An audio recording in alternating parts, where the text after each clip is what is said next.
Maynard splash. I tell you what, you give Maynard that much time and he's gonna hurt you from three-point range. Pratt seemed a little indecisive, no problem. Bamforth unconscious. You cannot go under the pick on Bamforth. He will kill you the whole game. This is how you chip at the lead. Stop in a basket. Adams off the screen, buckets. Lee, a former McDonald's All-American, shows why. Nice finish by Malcolm Lee. Leland on the cut and the bucket.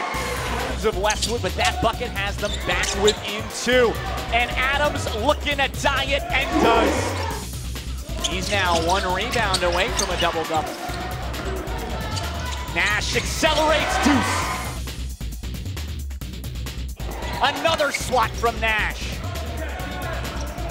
Hamilton one-on-one for two. 3 wins it, a 2 would require 1 more.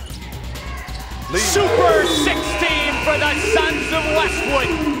Malcolm Lee, former NBA draft pick, sends the UCLA alumni to Atlanta.